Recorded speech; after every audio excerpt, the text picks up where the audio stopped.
दिन और कल मुहर्रम है, तो इसके बारे में क्या कहना चाहेंगे, लोगों को क्या मैसेज आपका? यानी कि मुहर्रम का त्यौहार आ रहा है। आवाज़ तो लगता है कि अब धीरे धीरे, कभी कभी हम लोग देखते हैं ईद और दशहरा एक साथ हो जाते हैं, होली और ईद एक साथ हो जाते हैं। तो ये परंपरा अच्छी है, एक साथ हम लोग हिंदू मुसलमान मिल करके सभी त्यौहार मिलाएंगे तो लगता है कि निश्चित तौर पे हमारा एक राम राज की जो सपना है वो साकार हो जाएगा। रोटी, कपड़ा, मकान, ये 3 चीज़ें, 3 आवश्यक चीज़ें हैं किसी भी व्यक्ति को अपना जीवन यापन करने के लिए। और इसी सिलसिले में आज यहाँ के बड़ी विधायक उमाशंकर अकेला जी आए हैं यहाँ पर आहार वितरण के लिए। कुछ लोगों को इन्होंने यहाँ पे आहार भी दिया।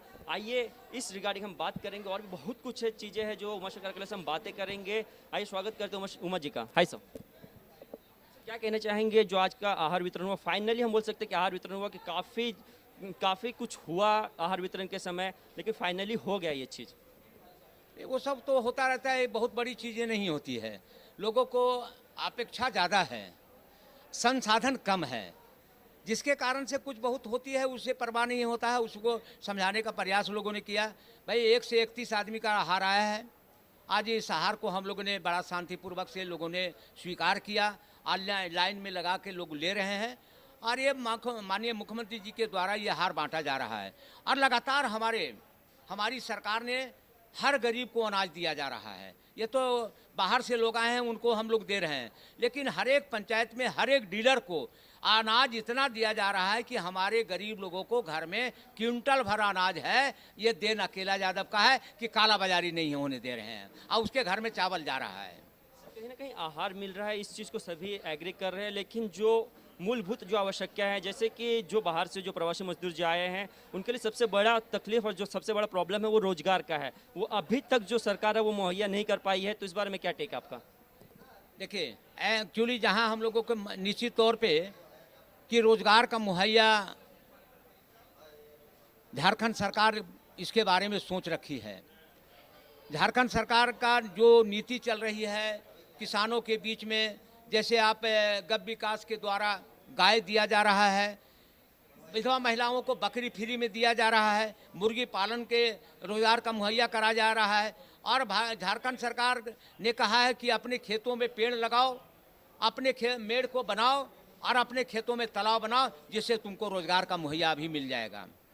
नरेगा के थ्रू काफ़ी प्रोजेक्ट्स आए और काफ़ी पे काम चल रहा है, लेकिन अभी फिलहाल जो है नरेगा कर्मचारी जो वही हड़ताल पर है, तो इस पर भी क्या टेक है आपका? ये भी काफ़ी गंभीर समस्या है, क्योंकि कहीं ना कहीं लोगों का पैसा फंसा हुआ है, तो इस बारे में क्या कहना चाहेंगे? नहीं, हम तो झारखंड सरकार से मांग करेंगे कि मनरेगा के कर्मचारियों के यदि जो कुछ मांगे हैं तो उनको मानना चाहिए। वो भी हमारे राज्य के ही मनरेगा कर्मी, बहुत ज़्यादा तनख्वाह भी नहीं मिलता है। हम चाहेंगे कि मनरेगा कर्मियों को निश्चित तौर पे ये माननीय मुख्यमंत्री जी इनको समस्याओं को समाधान करें और उनको निदान करने का काम करें। इसके अलावा से थोड़ी लंबी लिस्ट है।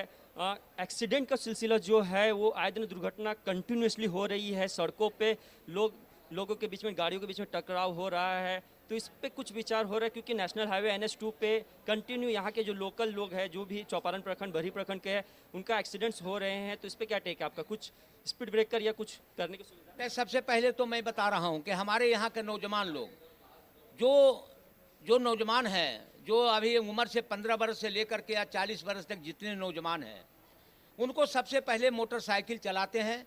और मोटरसाइकिल का जो नॉर्म्स हैं, जो बचाव काम करते हैं, वो सबसे पहले हेलमेट है।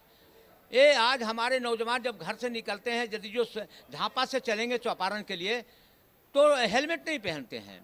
तो मैं चाहूँगा, सारे नौजवान को मैं चाहूँगा कि आप जब घर से निकलें, चाहे चौपारण जाएं, चाहे झापा से झापा मोड़ तक जाएं, चाहे बेढ़ना जाएं, चाहे वो दैहर जाएं, चाहे वो सूजी जाएं, सभी जगह हेलमेट पहन करके वो सड़क पर यानी कि करें। और लिमिट दायरे में सारे नौजवान को, यदि जो 30 से 40 का 50 तक के स्पीड यदि जो नौजवान मोटरसाइकिल के रखेंगे, तो निश्चित तौर पे कभी दुर्घटना नहीं घट सकती है। हमारे नौजवान आज उनका जो स्पीड का दायरा है, हम देखते हैं, मेरे घर सड़क के किनारे है, लगता है कि 80-90 में पार करते हैं, और हमको डर लगता है कि आगे यदि जो कोई जानवर आ जाए, कोई पक्षी आ जाए, तो बचा नहीं पाएंगे। तो हम नौजवानों से आग्रह करेंगे कि आप अपने मोटरसाइकिल का स्पीड 40 से 50 कर दें, दुर्घटना घट नहीं सकती है। इसके अलावा सर, गवर्नमेंट ने जो है, इंडियन गवर्नमेंट ने है एक चीज़ अनाउंस कर दिया कि स्टूडेंट्स अब ऑनलाइन पढ़ेंगे, लेकिन ऑनलाइन में क्या बच्चे पढ़ रहे हैं इस तरह का? हमने काफ़ी सर्वे किया, काफ़ी लोगों से बातें भी की, तो कुछ लोग इस तरह से बोल रहे हैं कि छोटे बच्चे हैं, उनके हाथ में मोबाइल दे दे रहे हैं, अब वो 1 घंटा क्लास करने के बाद में गेम्स खेलने लगते हैं। तो इस पे क्या टेक है आपका सर? सबसे पहले यदि जो ऑनलाइन पढ़ाई होती है तो टीचर से बड़ा टीचर घर में है।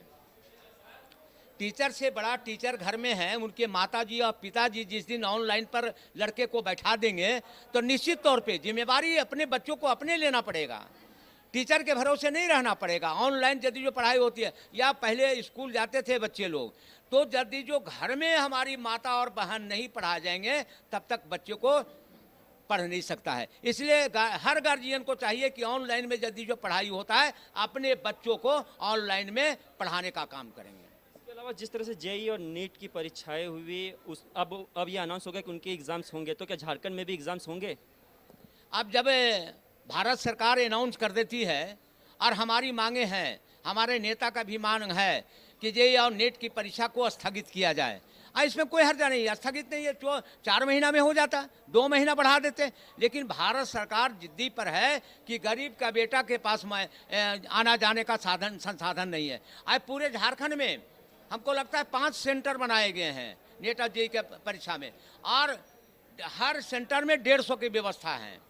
तो बताइए 5 ढोड़े 750, लगता है कि 2000, 4000, 5000 नेट के परीक्षा में देने के लिए परीक्षार्थी हैं। लेकिन यदि जो गाड़ी की व्यवस्था नहीं हो पाएगी, सरकार उन गाड़ी व्यवस्था नहीं करेगी, गरीब का बेटा घर में रह जाएगा और अमीर का बेटा जेई में जा करके नेट का परीक्षा दे करके सफल हो जाएगा। ये साजिश के तहत गरीब को, लड़के को यानी कि उससे वंचित किया जा रहा है। फाइनली कर्मा है आज के दिन और कल मुहर्रम है, तो इसके बारे में क्या कहना चाहेंगे? लोगों को क्या मैसेज आपका? सबसे पहले तो बधाई दूंगा। आज ये कर्मा है, प्राकृतिक त्यौहार है, जिसमें कर्म का एक पेड़ होता है हमारे यहाँ, उसको सब लोग पूजा करते हैं। और पेड़ का तो पूजा हमको, चाहे कर्म हो, चाहे नीम हो, चाहे बर हो, चाहे पीपर हो, हर पेड़ को हम लोग को पूजा करना चाहिए।